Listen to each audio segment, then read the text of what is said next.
Hi everyone, welcome to Art with Lisa. Today we're doing a lesson on seeing the shapes in a form. Our first session will be drawing a face with light and shadow. We'll start another lesson with drawing a building with light and shadow. And lastly, we'll do a landscape with light and shadow. What we're really studying is values. And I'd like you to see as we go along how you can bring something inanimate to life just by seeing and drawing the values. All you're going to need today is some graphite. I'm using charcoal, a black charcoal pen and a white charcoal pen. If you don't have charcoal, you can use a number 2 pencil or any kind of graphite pencil. I like to have something to blend with. This is a tortillon, but you can also use an everyday Q-tip if you've got one of those in your house. And I have a kneaded eraser. These are nice when working with graphite because you can clean them actually by kneading them, as the name implies, and it cleans the graphite out, and you can get very specific shapes by pointing it, molding it into the shape that you need. So let's get your supplies and get started. Today I chose a form that is actually just an old stone sculpture. And what I want to start with, as we've talked about in the past, is looking at the shapes that are in this form. So we're starting with the actual skull itself, which is a rounded oval figure. So you don't have to be perfect in your measuring, but I want you to visualize the oval that we're seeing here. You'll have a template that you can use when doing this class, and if you want to print a couple copies out, it's nice to go over your first one before you begin, just to kind of visualize and fill the size of those shapes. If I'm comparing here, I'm looking at the distance from top to bottom, generally here, and I start to fill in that same shape that I'm seeing in the form. A little bit of a flat spot here where the chin is. I'm going to the jawline, over and up. So I've got my general form here. And this is the sketching part, so feel free to make however many lines you need to, but I'm just putting my general shape in here. From here, I would understand going back and forth. I've got a little bit of a flat side here that goes from the bottom of her jawbone up to about midline of her hairline. Across here, same thing. And I'm measuring back and forth, looking at distances where I'm going to put these first lines in. So I got my general shape here, and then I start measuring where the proximity is from the hairline to the brow line to the base of the nose to the lips to the chin. So if I were to put a halfway mark across this piece, I would see that generally where the bottom of her hair goes on the side of her face, that's going to intersect the little right at the bottom of her nose. And again, this face is tilted slightly to the side. So if I've got a cross section there at my halfway mark, that's about where it's intersecting the face. So I'm going to lightly sketch that in. Now, if I were to measure between the hairline and the bottom of the nose, and again, what I drew up here was really where her face stopped. So if I'm going to add the hair up there, just the shape of the hair, I'm going to again look at a shape. And here is this, I would say like a long kidney bean shape.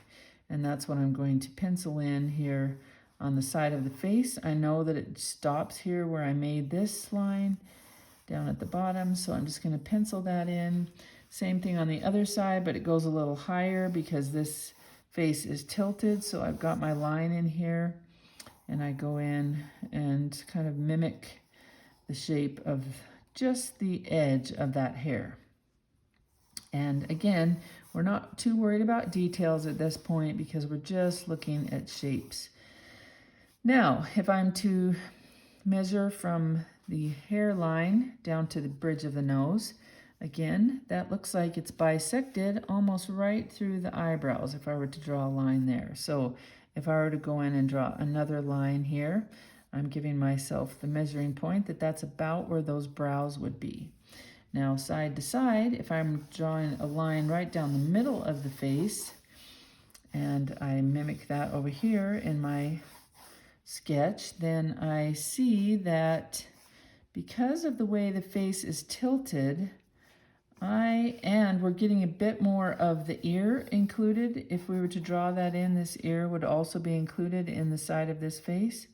Then what I'm seeing is that the midline of my oval goes to the right side of the bridge of her nose.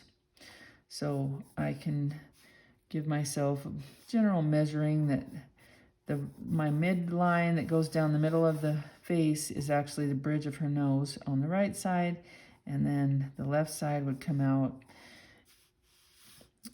I'm checking this line. That's about where her brow line goes over and disappears on the left side because of all the shadow. Brow line over here, eyes, and again, I'm just doing this really fast and just to show you of how we're measuring back and forth, where we're seeing lines, where we're seeing intersections. If you would like to do more measuring, that's fine. I just wanted to give you a general idea of how we sketch in, to begin with, a form. And I'm looking at my bisection lines here. That's right to the right of her nostril. And the other side is really in shadow, so I can't see that, but I know it would be generally like that.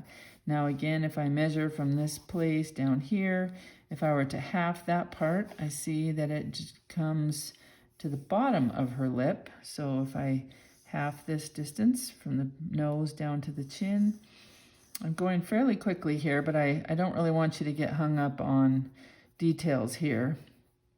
You'll have some time to stop this video and go in and get your sketch correct before we start into this shading, working on the values. But I just want you to kind of see how I start doing a sketch and start to, right from the beginning, I'm looking at shapes and where those shapes intersect and where they are in comparison to the other parts of the face. So I'm just sketching in that little shadow around her chin, and now I'm just looking at shapes. Here's a shape and it comes down like this. So here's a shape, comes down to that chin, and then it goes down over here. Another shape goes on the top lip underneath the nose.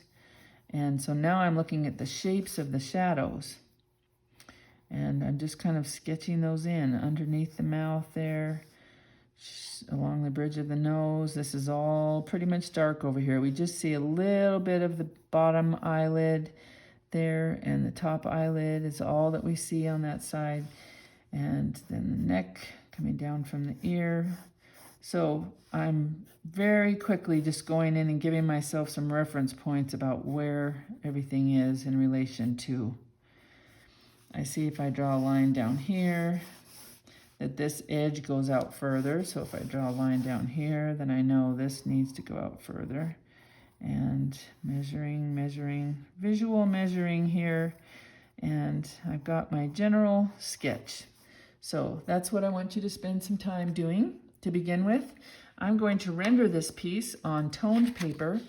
So for the sake of speeding this video up, I've already sketched my same thing that I was working here on my toned paper, but I wanted to jump right into showing you how we get values. So as I've mentioned before, when we're doing values and you're trying to distinguish the lightest light from the darkest dark, what I want you to do from the very beginning is squint your eyes. And when you squint your eyes, you kind of separate out all the information about color, and your eyelashes and that decreased amount of image that's going into your eye gets reduced down almost to a black and white photograph, no matter what you're looking at, something color or black and white. And so from the very beginning, I am noticing that if this is the color of my paper, that these highlights all along in here are about the same color as my paper, maybe a bit lighter. So I'm going to remember that these are my lightest lights in here.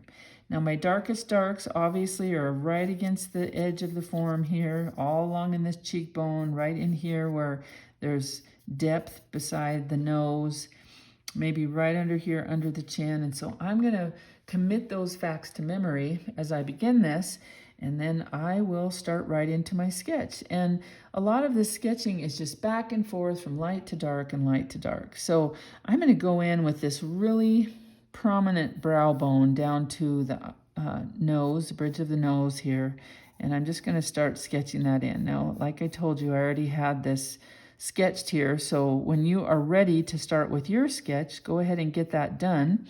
If you want to press pause on this video as you're following, I would encourage you to get your sketch where you are happy with it before you start into the values with us. So I'm just looking back and forth and back and forth. Always look at your reference.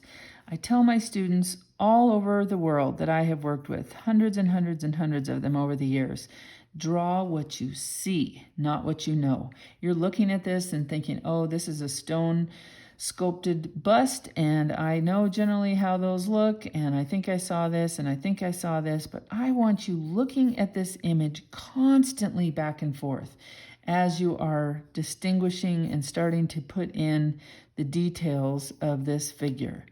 I'm noticing where the lines are heavier and where they're lighter, and underneath my eyelids, I notice that's a much thicker line, really thick over here on the edge of the eyelid where the crease is, and then it almost disappears right over the top, and that gives us the idea that it's coming out and towards us. And then on the bottom, not even really a line, it's just the values that are delineating that shape there. So I'm just very lightly going in and again establishing where my sketch lines are going to be. We can only see the tiniest bit. It's a really beautiful, just a whisper of that edge over there where the eyelid, bottom eyelid is. And then this little depression under the nose. And be sure that you've got your,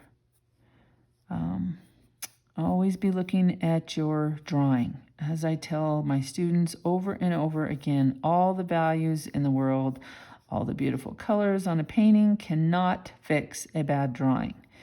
I really want you to pay attention to your drawing and the perspective on it, and that you're getting everything as exact as you can, measuring all the time. If I were going to draw a line up, so remember that this head is kind of on a tilt. It's not straight up and down, so all my lines are going to be going kind of at an angle. So if I'm drawing a line here, I'm seeing that the corner of the mouth going straight up almost bisects the middle of that eye. So that gives me a measuring point. As I come down from this eye, that's about where the corner of this mouth is going to be. And I can barely see it over here, but because the head is turned just a bit, it comes in a little further in on the eye on this side. And so I'm establishing that that is where the corner of that side of the mouth is going to be. And again, we can barely see that over there in the shadow, but I want to know my anatomy. I want to be sure that these are all in the correct place before I start really diving in and committing to the values here. So I'm still just beefing up my sketches. I'm looking at the shapes of shadows here underneath the lip. Then it kind of comes around as the lip goes back down and away from us, and then it comes out to the chin, and here's the shape of that shadow. Tiny, almost indiscernible cleft in the chin there, but I can see just a little bit, and you will see that on your, when you print this out also. Then the actual jawline comes down here, and I don't really want any hard lines in here because I want to show you that you can almost render this entire image with just shading and values, and that's what's going to make it look realistic. There's very few hard lines on the human face, and so we're being very attentive to soft lines, broken lines, and how they interact with each other. This is basically just the base of the sculpture, and of course the light is the hottest over here, so lines almost completely disappear. And then up to the ear, and I've got the shape of the hair up here, and I chose this piece so you don't get too bogged down in details, because sometimes when we do a realistic portrait right off the bat, you just get so bogged down in the details of somebody's face. So we just have the suggestion of those with a sculpture, which makes it kind of fun. And I'm wanting you to look at that outside edge and what the hair is doing on the outside of that sculpture, kind of following it up to the top. Same on this side. We're really just looking at shapes. And remember, on this side, the lines are almost going to disappear because the light is so direct on them. So right now I'm just looking at the shape of the outside of the hair. Instead of my brain telling me it's drawing hair, it's just looking at shapes right now. Okay, and then the inside hairline coming down like this. We don't have to get all those waves in perfect, but so as you can see, I've just got the general idea of where I'm looking at the biggest, most dominant shapes to kind of give me a reference point. Here, this shadow along the edge. And I often tell my students, when you are sketching, sometimes it's a good idea to just put another piece of paper under your hand just to keep it from smudging. So that might be a good idea.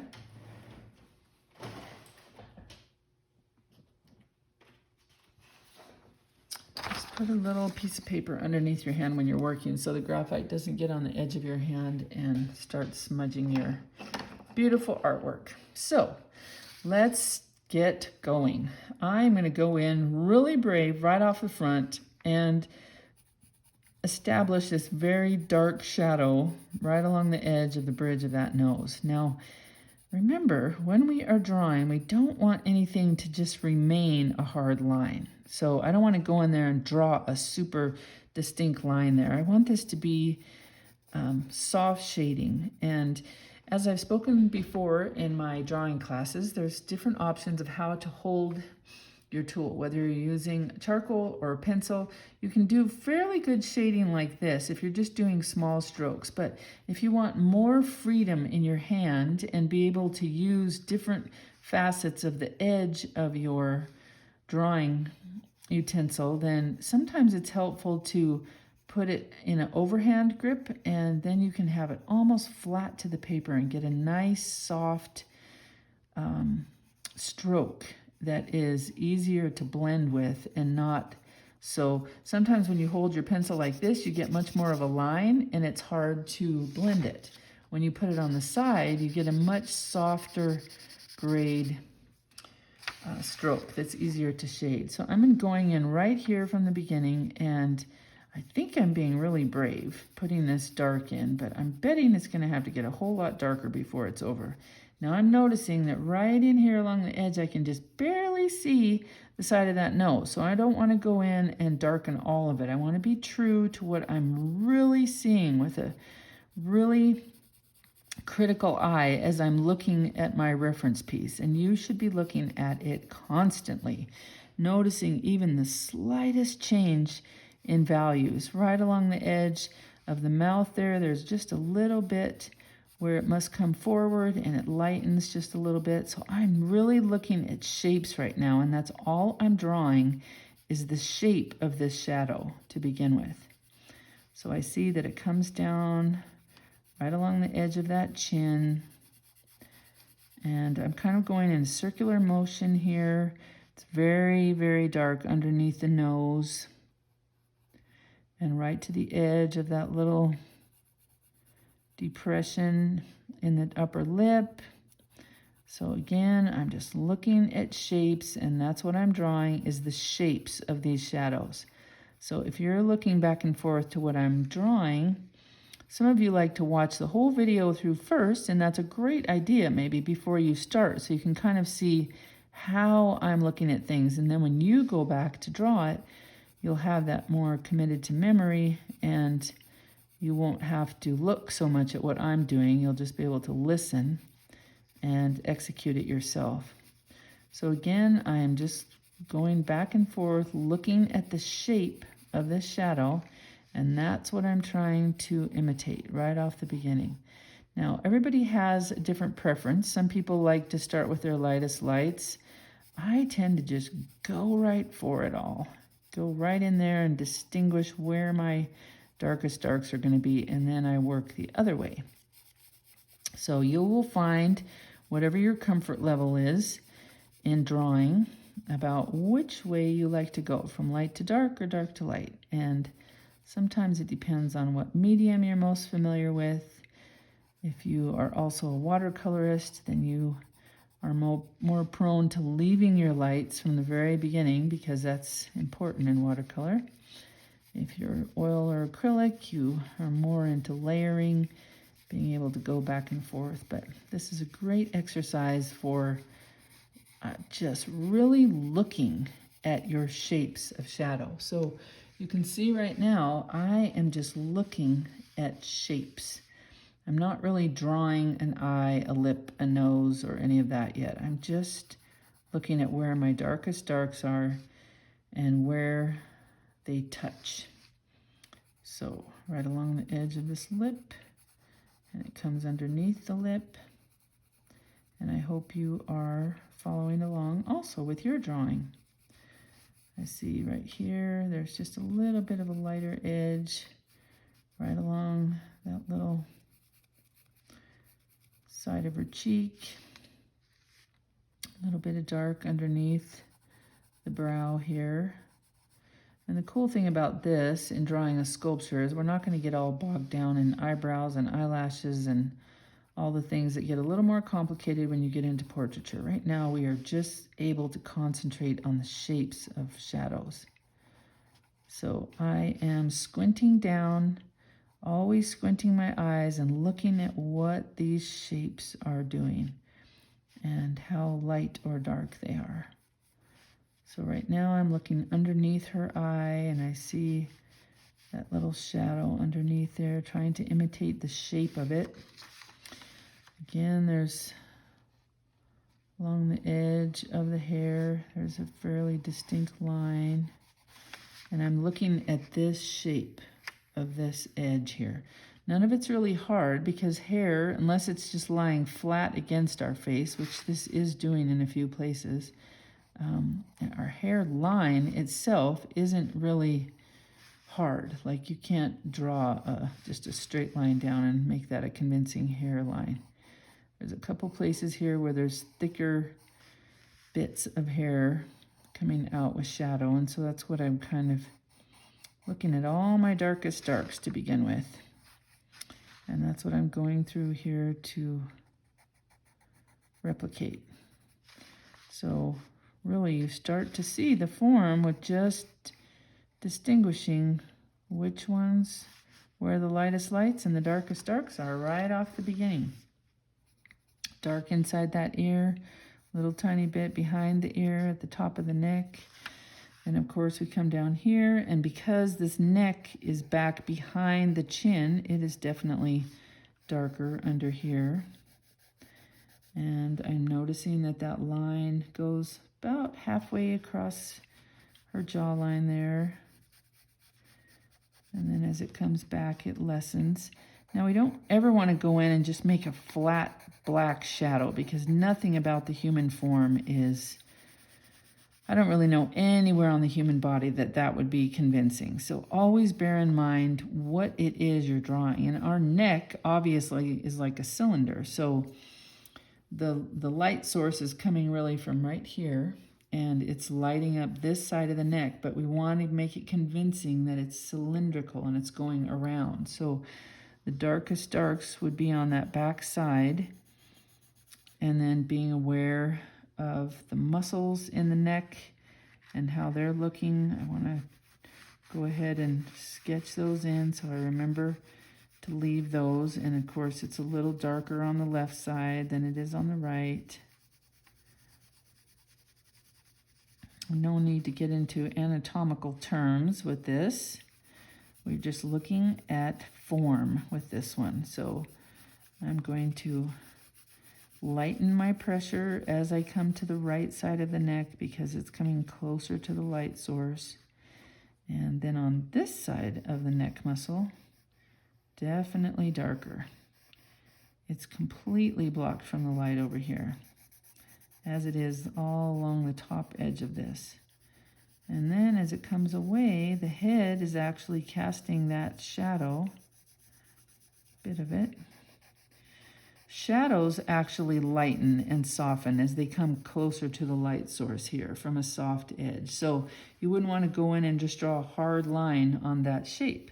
We just want to feather out the pressure as we come closer to the edge of that shadow. Just lighten your pressure, and then we can go back in and blend nicely with that. So a little bit of a depression here as that sculpture dips right there on the edge of the neck. So I'll go ahead and put that in, and I'm still squinting, noticing that this is all darker over here than the lightest side of my paper. So really there should be nothing on this side except maybe that one tiny area that's as light as this side. So you're constantly comparing back and forth about where the lightest lights and darkest darks are. Oftentimes when I cover a bigger area, I pull further back on my pencil, so you've got more freedom to move your charcoal or pencil back and forth. So squinting down, making sure that I've got these values right. I've gone from really dark up here, kind of letting it blend, lighten the pressure on my charcoal as I go down. Remember to kind of keep that curve into the shadow. It lessens as it comes up on this side, but I notice a little bit here, almost a triangle shape. So I'm going to go ahead and put that in. So I'm really just looking at shapes. I'm not going in there and just drawing a neck like a stick. So many very varied values even within the same form. So here, this may even be some imperfection in the stone itself, but I'm going to be sure to put that in. So I'm replicating the image that I'm drawing.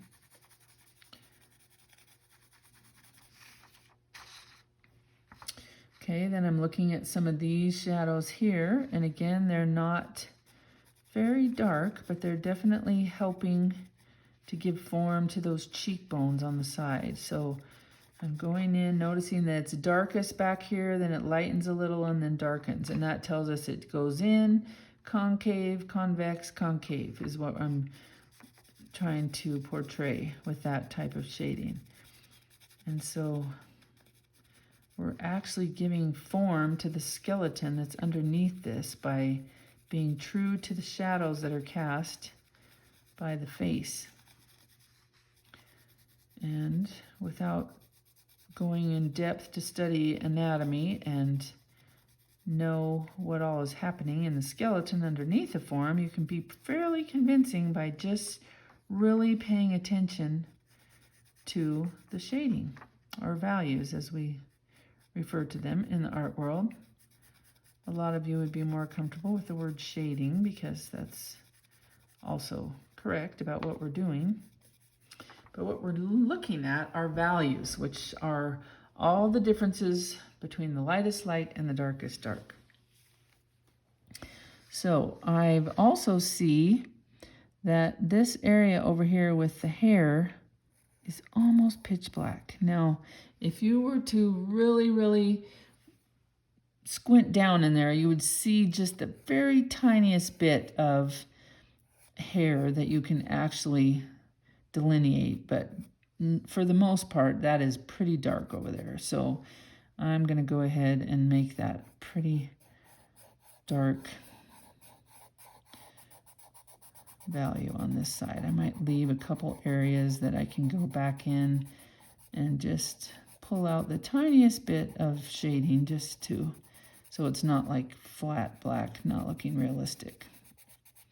Because even in the darkest shadows, there's the possibility for some reflected light to come back up and give the hint of form in shadow. So again, I'm looking at these areas over here, looking at where the light might just be barely coming in, wanting to leave those. And I hope as we do these, you're getting more and more comfortable with disassociating the fact that right now you're drawing hair and just really look at the shapes of what you're drawing. That's what I want you to notice. And that will be the most helpful to you the further you go in your artistic journey, because it will train you to continually draw what you see, not what you know. For those of you who are striving for more realism in your art, this is an invaluable lesson. And even for those of you who prefer a looser or more abstract type of art, it's really helpful to know the basic foundations of value and how it works on things. So if you were to insert some little bit of realism into an abstract painting, then it would be based on your understanding of the object.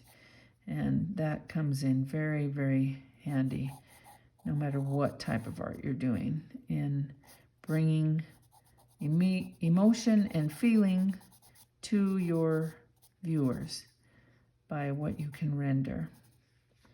So I'm following this shadow again. Because the light is coming from this side, it's going up and over into her hair, and there's a little bit of shadow down there in that part, coming down to a little headband, it looks like, across the hair on the top. So I'm trying to just barely sketch those in. They don't have to be exact, but we're just kind of suggesting where they all are. And then this part is fairly strong. A little bit of hair coming down in front of it. So I am just really continuing the map here is what I'm drawing. It's just going in, and anything that gives me a reference point that's strong or dominant, I'm going to go ahead and put in. And then I have something to compare the other things to that are right next to it.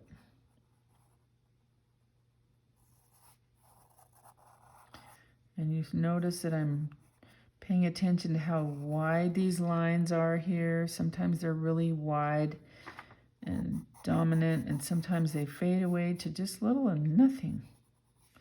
And all of that adds to our perception of how real something looks. There's really a lot of broken line and lost edges in painting that is just beautiful, and it just kind of releases our eye and our brain to fill in the blanks and do the rest of the convincing in our head, even without having to put every single piece of hair or detail in. So that's the real challenge of art, is choosing the most important information, but being as simple as you can and purposeful in what you include and what you exclude.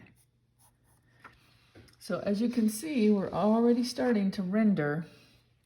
It's getting closer to being recognizable, or I'm starting to just get the basics of form. So I'm going to go back in now with my blending tool, and you might have a Q-tip or you might be using this tortillon, and I'm just going to very gently start going in and softening those edges on the areas. And I'm starting at the top. I'm keeping my paper underneath my hand because all of this charcoal was easily smeared if you don't. So now I'm really starting to squint down and notice that I want to keep the lightest lights only in these areas. Nothing else can compete with those. So everything really on the left side of center has to be darker than my paper. So I am using that as a gauge as I go in here to finish creating this. And again, just the suggestion of these hairs. They don't have to have every single one, just as the sculptor did in these, just kind of suggested the hair. And wherever you have your darkest dark, you can go ahead and soften that with your tortillon. You will notice the more graphite you get on here, it can actually become its own drawing tool. So you might get this quite covered, and then you want to go back in somewhere else and you can actually draw with it. Or you can come to another piece of paper and clean it off. So it actually becomes its own tool after you've been working with it for a while. So I'm just going to pull from this shadow here as I'm seeing on this side, and going up, just delineating a little bit of that hair. And remember, I'm always comparing, squinting down as to where my mid-range values are. So then I come down, I'm looking at shapes again, always comparing distances of where I need to add or subtract. And for the sake of this not being a 2-hour long video, I'm going to just give you a general idea of this whole rendering, and you are welcome to spend as much time as you would like perfecting your piece, but I'm going to go fairly loose and fast into this,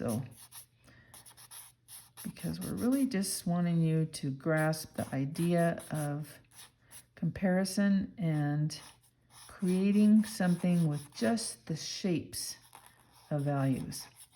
So as you can see here, we are not really drawing hair as you would think of hair. We are suggesting it by being very observant of the shapes in our reference piece. Now, when you're doing these small, narrow lines, you will find that something more precise, like the ends, pointed ends of these tortillons, are a little easier to work with. If you're trying to do this with a Q-tip, you're not going to be able to have very much control on your thin lines. So I would recommend investing in some tortillons. I will also try to include a list of supplies for the toned paper and the type of charcoal I use, blending tortillons, the kneaded erasers, all of those things. So if you are new to buying supplies, you'll have a better idea of what you need, and there will actually also direct you to a link of where you can buy them through Dick Blick Supplies, which is my favorite supply company. Use them for years. They have great supplies from student grade to professional. So I am carrying on down here, and you can tell this is pretty dark in here. Depending on your printer, you may or may not be able to see just the very lightest bits of highlight in these, but I'm going to try to keep them in there. And as you notice, they still need to be darker than anything on this side. So you're constantly comparing my lightest light to my darkest dark. Am I getting dark enough over here? And sometimes it's scary to be that committed when you're new to art. So you might get halfway through this, and then I always tell people it's a good idea at different times during a lesson or when I'm teaching classes. I tell my students, step away from your piece and walk away from it for a little bit, get a fresh perspective, look at something else. A lot of times when you come back, something will literally just jump out at you and you'll think, oh my word, how did I not see that before? But it's just a rest for your eyes when they've really been focusing and tight in on something, to step away from it and get a fresh perspective when you come back. Another trick that artists use often is to have a mirror in their studio, which they keep behind them, and you can turn around and look at what you're working on in a mirror, and somehow that disengages your brain, right brain, left brain kind of thinking, to see where you might actually be off in perspective or your actual drawing, or where your shading is. And when you can look at it either in a mirror reflection, or sometimes it helps even to take a photo of it, just take a quick snapshot with your phone and then look at it on something else. And sometimes even when you look at it on your phone, something will jump out at you and you'll see where you might be a little off. Okay, so now I'm going to move into her face, and I'm not seeing a whole lot of reflection on the face over here, but I am going to leave just at the edge of her face a tiny bit of light. And then I'm coming back in here and being really light with my strokes back and forth, just trying to shade this out, this very soft values that are going across her forehead. And remember, the forehead has form. It's not just a flat item. It comes out rounded towards us. And so we want that to be convincing by how we are replicating these shadows. Obviously, the lightest part is right here, which we knew that from the beginning. And whether you're drawing on white paper or toned paper, you want to decide from the very beginning where in this piece is the lightest light, and either leave that the color of your paper, or you can use the white charcoal to do highlights afterwards. So I'm coming in here, going down the side of the face, and again, there's just not much delineation, not much highlight over here on this very edge. It is just dark over here, and that's kind of cool. Right alongside the edge against the background. So I'm going in and really softening that, blending it all in. And you can, obviously you have artistic license. If you would like to add a little more highlight along the edge of a face to a hairline, or soften an edge up, this is where you have license to do that. Now, I'm going to go ahead and put her ear in with my tortillon, because I did not do that with the charcoal, and I will probably go back in, darken it a little bit, because it is as dark as the hair, being clear over there on the side of her head. So I'll go ahead and soften that up against the edge. Come in, we really can't see the side of her face, so it all looks similar there. Now it starts to come up by that eye. And as you can see in our reference picture, we really can't see much detail about that eye.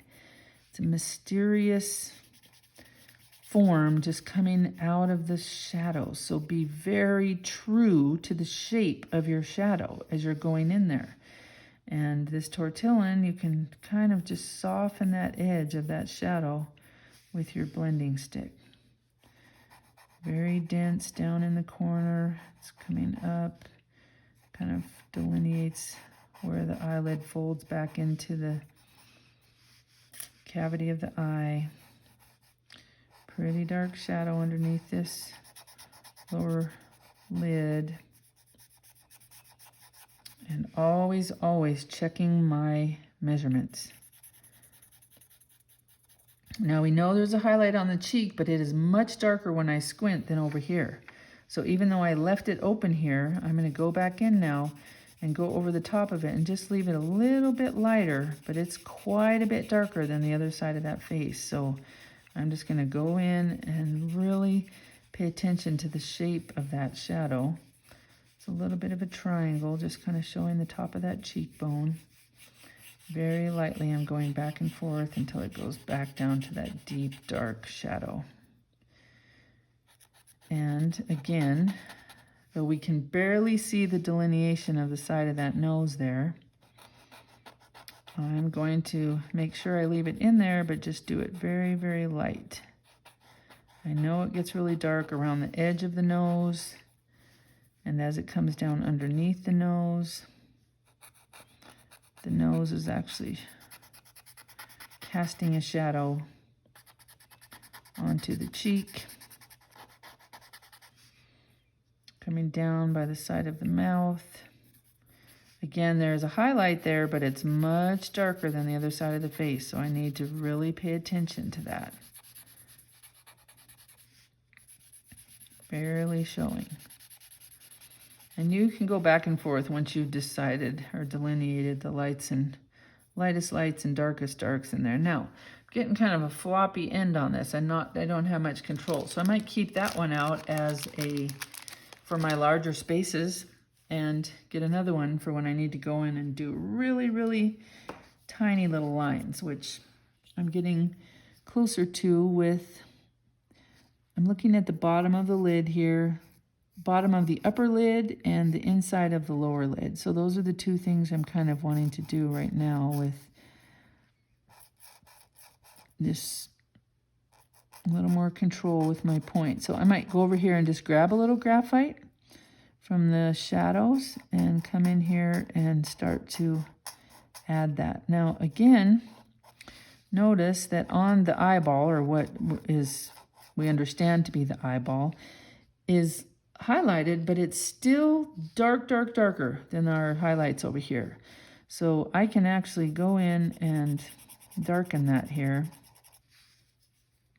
It's actually darker than the eyelid is what I'm noticing.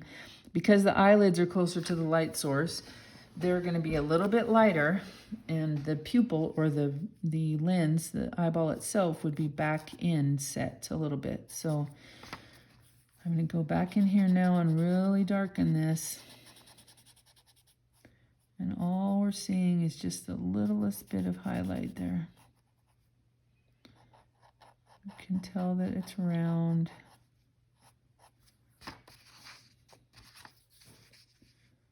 But this is definitely darker here. So you're just going to keep looking at the shapes.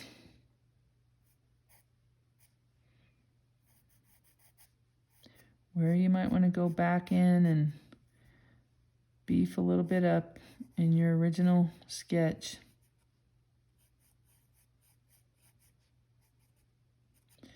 And there's not a whole lot of detail in there, but this is where having a little understanding of form might be helpful, because you can replicate the shape of that eye as you know it would be. So if this is a frustrating part to you, this is where, when your initial drawing has kind of disappeared and you can't depend on it anymore, you really got to go back to drawing what you see and not what you know. And so I am going back in here to darken that corner of the eye in, and I pay attention to how far I can see the highlight on that lid.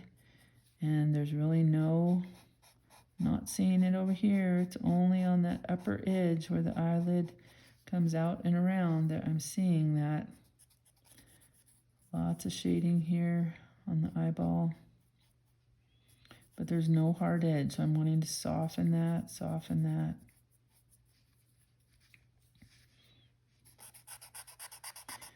Keep that definite brow in there. Now this is where, if you've gone a little too far, you can go back to your kneaded eraser and clean off a point. Come right down to a point, and you can go back in there and just pull a little bit out. And it helps to be able to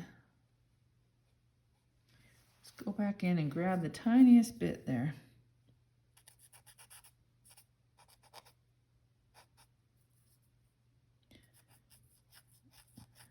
And again, this is a nice study because we don't really want details. We wouldn't have to be worrying about eyelashes and the pupil and the iris and all the things that you'd be drawing on a real person. I just really want you to look.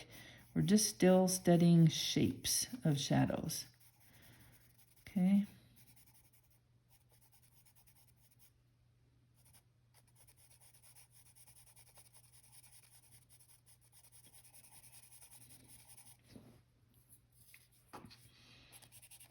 And back and forth, looking at your highlights. Where does it come into the light? Where do we lose the line and just see shadow? That's what I'm looking back and forth for right now. Quite a bit darker here, like that just almost disappears way back there behind the nose. Okay, then the softest edge here at the tip of the nose. I'm looking at this little bit of roundness on the side edge there.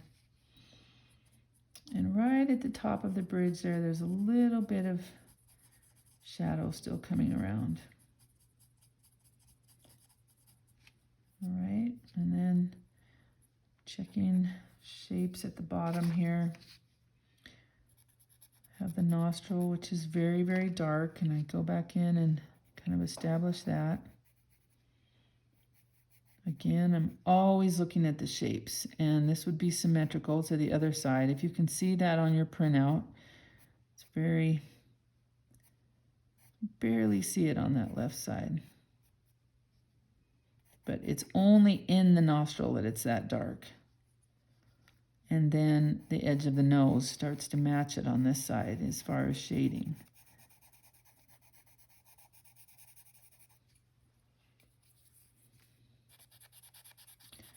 So I'll go back in, really establish that dark shadow. Come around the edge, we've got just a little bit of dip there, the cleft of that top lip, but we want to establish that there's shadow underneath this, and it will convince our eye that the nose, the tip of the nose comes out towards us. Shadow again underneath here, very soft as it comes around. Slightest little, just the very lightest suggestion of the indentation over here. No hard lines. We're not drawing in the edge of that nose. But I am paying attention to where this top of the bridge comes down from the eyebrow. And I'm looking here that there is just the slightest suggestion of shading there that kind of tells us where the bridge of that nose is. The lightest light is right here along that edge, and then it does have a little value to the side of it.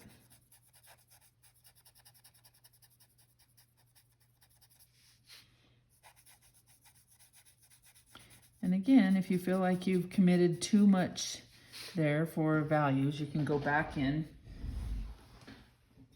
with your kneaded eraser and pull some of it out.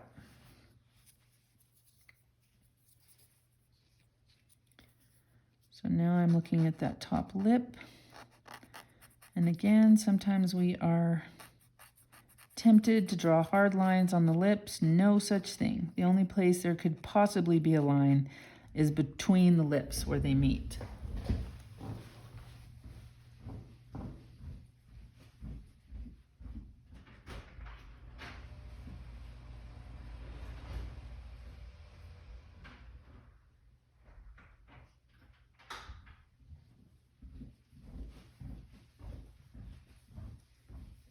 So go ahead and put that in.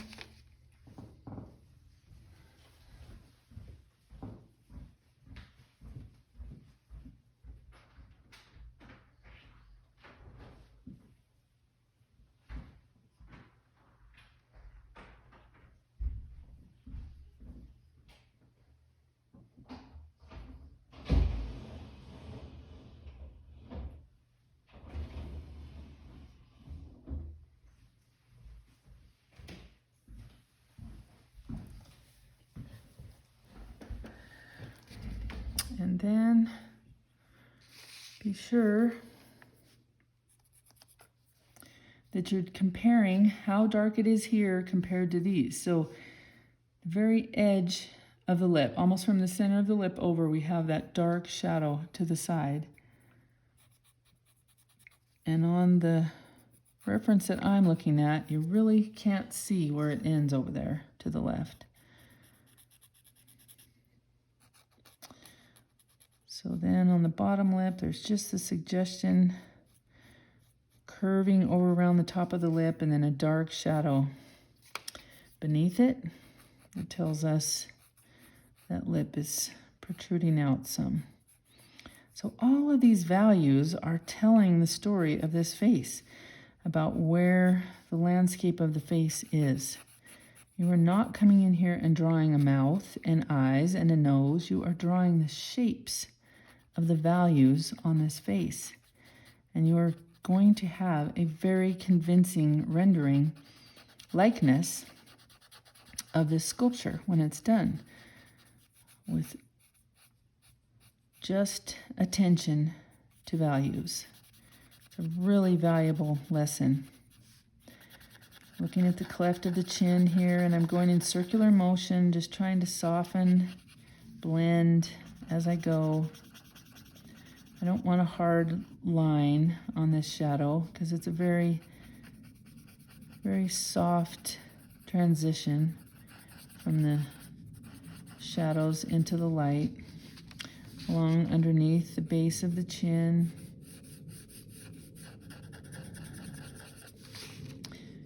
And as it goes to the side. And again, I'm always bearing in mind where my lightest lights are. There's only they are very important that you leave them in the places that they are, because if you start competing with too many light areas on a form, whether it's a portrait or a building or a landscape, it gets confusing. Our human eye knows, whether we know how to replicate it or not, what looks realistic. And so I'm checking the darks here underneath this top lip, and very often the top lip of a person is also more in shadow than the bottom lip, which typically comes out further. So here's a little tip that you're learning for doing portraiture, that the top lip is often more in shadow than the bottom lip. Every person is different, of course, but in general, you will find that in drawing the human face, that is true. So this bottom lip is really catching the light right on that edge. So we're going to leave that with no shading on it. And it, on its own, without drawing it there, without anything but just the value, we are telling the story that it is sticking out towards us. Isn't that cool? Okay, then I'm very softly going in and just softening the edge of that lip. We don't want any hard lines because there really isn't one, like I said. The only place that you are ever really going to be able to draw a hard line regarding the mouth is just between the lips where they meet. Maybe when they're pursed together. And then there's just this little bit of edge here. Soft little indentation at the corner of that mouth.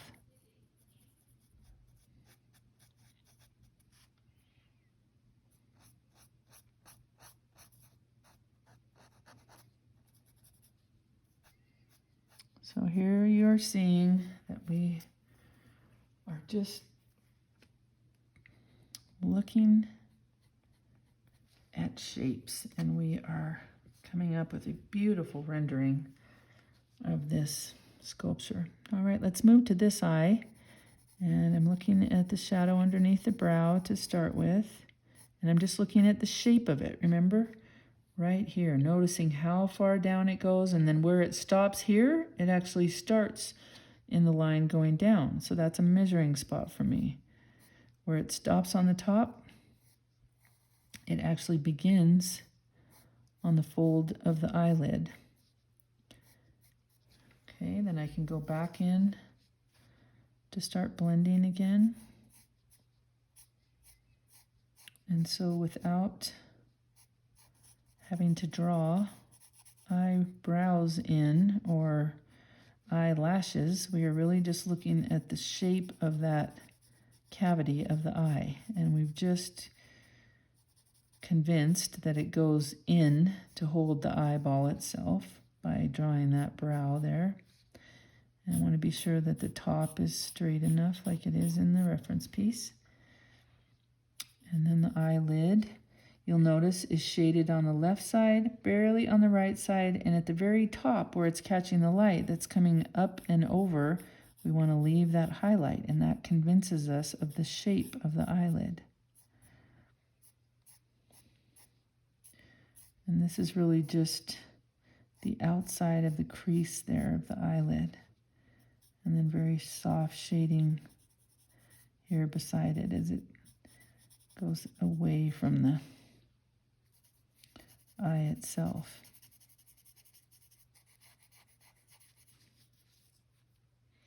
Then that eyelid is quite light where it's catching the eye light. So dark, dark line underneath it.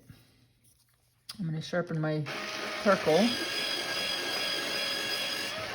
I like to use a pencil sharpener to get a nice sharp point, or you can use sandpaper. So what I'm looking at right now is right underneath that eyelid is a really strong line, and be sure that you have it in the right place before you make it strong. I will always keep repeating that bad drawings cannot be fixed by good shading. Be sure you've got everything in the right spot before you really start working it with values. Because if you don't, you will not be happy with it when it's done. So now I'm looking at this bottom inside lid here where it drops.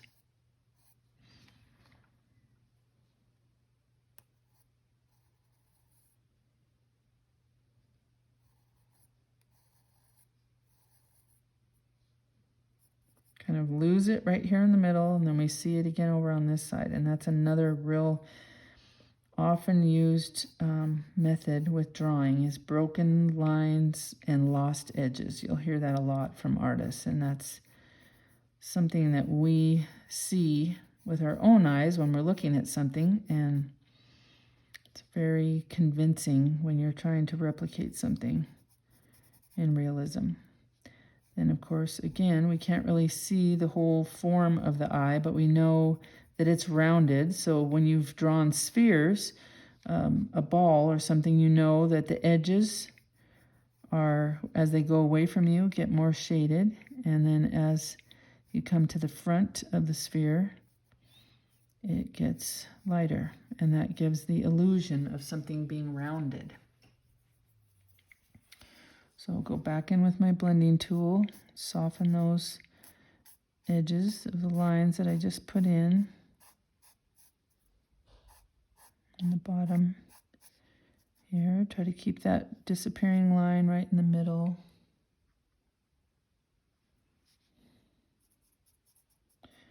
I'm noticing that even the very lightest part of the eyeball is not as light as my highlights. So that tells me that I can go ahead and shade it in all the way across. It doesn't need to be as light as the paper because it's not one of the lightest highlights.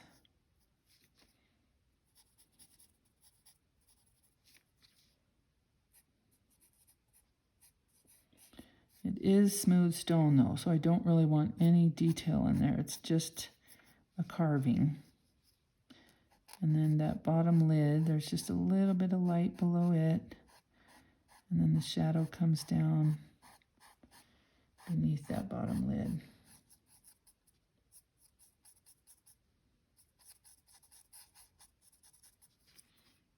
But I'm comparing. This shadow is darker than underneath the lid. So I've gone a little too dark here. I'm going to go ahead and fade that out, blend it in. And then I'm going to go back in with my eraser and lift just a tad bit of that off because I went a little too heavy there.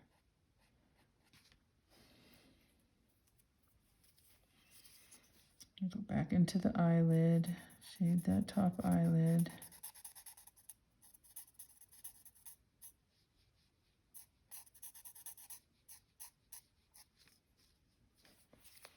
And I want to pull a little more light out on that eyelid again because I got it a little dark also.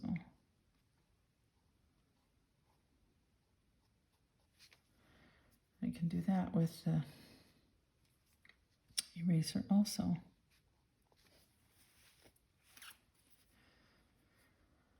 Okay, then I can go back down here to the cheek area. A little bit more on that lower lid there.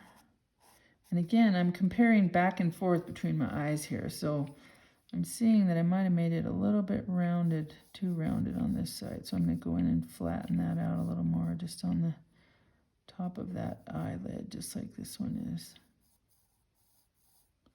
So they're symmetrical. Get a little braver with my shadow here.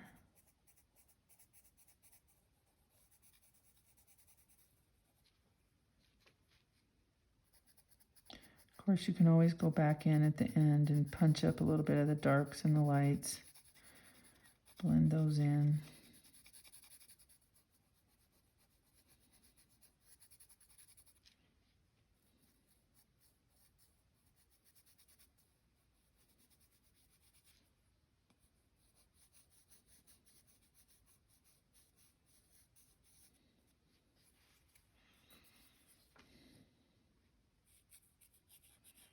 Actually a smaller lip on the bottom if you look closely on the model.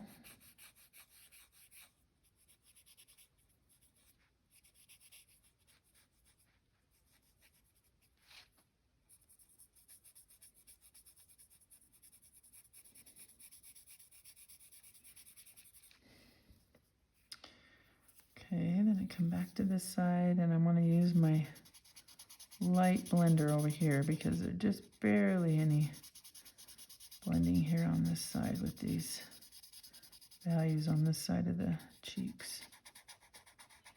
These come out just a little ways.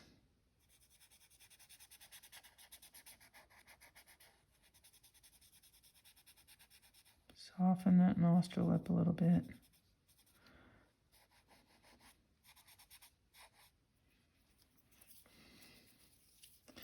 And go in on that lower eyelid and pull just a tiny bit back out again.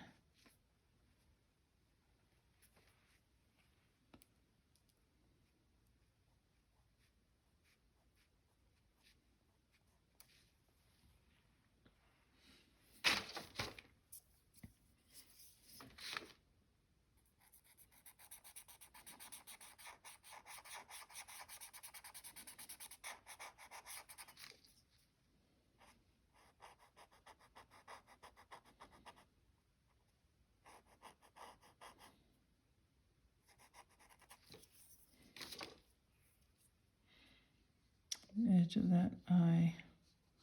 I went a little bit dark on the eye itself, on the side.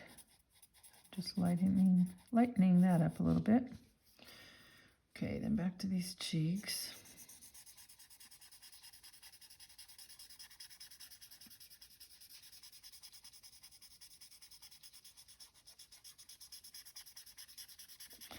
I'm squinting again, noticing how dark are these values compared to the other side of the face. Then I'll go back in underneath that chin where the real dark values are.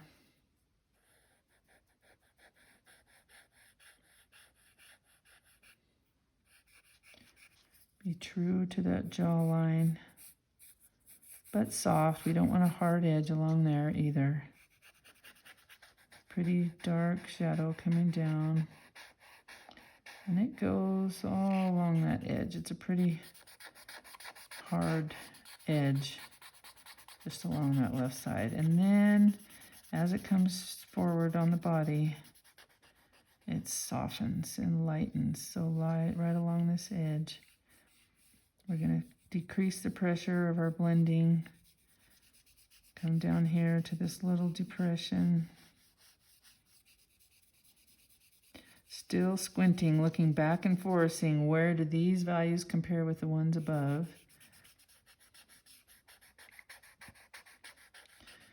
This is dark here, but it's definitely starting to lighten as it goes around the neck. Little depression here between those muscles. And again, I'm comparing that even this lightest light isn't as light as the top, so I can still go over it with the slightest bit of shading down here.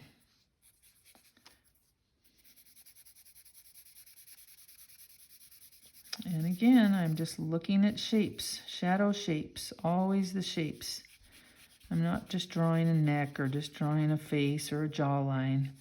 I'm constantly looking at the shapes of the lights and the darks.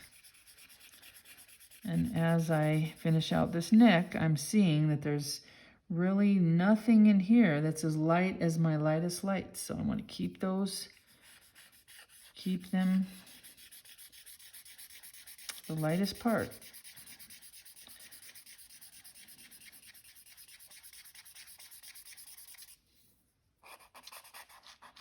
Maybe just a little bit along these edges. And you'll see on your template that model has just a little bit of hair coming around the edge there.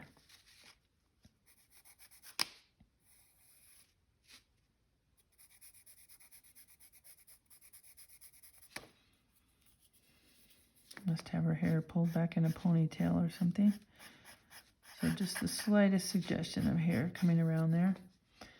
And then finish these out, and I'm just going to very quickly do them, noticing that my values go from dark to mid to the very highlight up there at the top. So if I were to go into these and start finishing out these shadows, I would keep in mind that none of these lights, again, are as light as the highest hottest part of the highlights in the top. So when I'm shading down here, I can leave highlights, but they still can't be as bright as the lightest lights. And I'm just kind of rushing along this last part because it's a lot of redundant hair that we're putting in here, and you're getting the gist of this whole lesson here. Just wanting to be sure that as you draw yours, you are paying attention to all these tiny little details and always looking at where your shapes are and where your highlights are and where they disappear, and along these edges we kind of soften them as they come to the face. We don't just want hard lines coming right up to the face itself, unless the hair is laying against the forehead like it is here and casting an actual shadow onto the face. So at the top here, it's gone over the top, so it's in shadow, but it's coming down to that little band that's all the way across her head.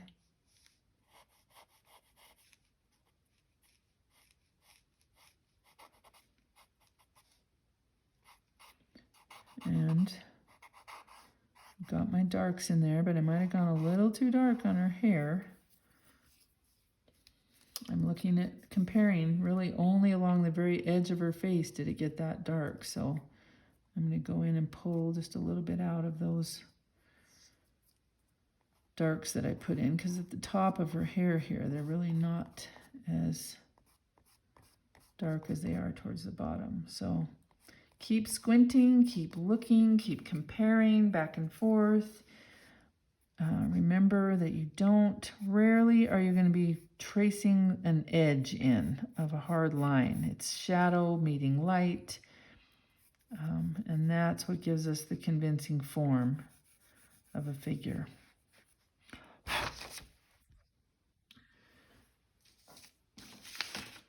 So I'm going to stop here, and you have seen pretty much the bulk of the content here in explaining what you're looking for, starting with shapes, going in, defining the shapes of your shadows, the lightest lights, the darkest darks, how you work back and forth between those, and constantly comparing on your drawing where all of those are, looking at your shadows from one side of the piece to the other, and knowing that even on the shadow side, even the highlights on the shadow side are not as light as they are on the highlight side. So I'm just always going back and forth, comparing about what I can see from one side to the other. And am I giving it too much form, or am I, it's okay to leave some things to either our imagination or our own eye to finish the story. We don't need to have every detail in, and we've kind of proven that here by drawing a very realistic sculpture, but we haven't really traced any lines in. We've just been working with shapes and values, and I hope you will take some time. This may take you a couple tries. Keep at it. Try it a couple times and challenge yourself on both the sketching itself of the item, so you know that all your proportions are right and your measuring is right before you start adding details. It's really important, and you will see that if you start diving into all this value and you've got a bad drawing, you're not going to be happy with it in the end. So take time to get your drawing correct. And I tell my students all the time, the best way to become better at that is to do a lot of it. So draw every day. Just something. Put something down in front of you and draw it, and see what you can learn just by your own observation from day to day. There's just a lot to be learned, even in simple forms, a glass, a vase, a spoon, just to understand perspective and get more familiar with eye-hand coordination and how you view things. And soon enough, it becomes second nature for you to be able to draw just about anything, because you sit down and that's exactly what you're doing. You're just starting to see it as a series of shapes and broken lines and lost edges, and this is what you'll turn up with. So this has been another fun lesson of art with Lisa. We do lots of different drawing classes, and I enjoy teaching people all of the foundational skills of drawing. I hope you will continue to take these classes. We have more on values, and keep drawing. The more you practice, the more you see, and the better you'll become. Have a great day.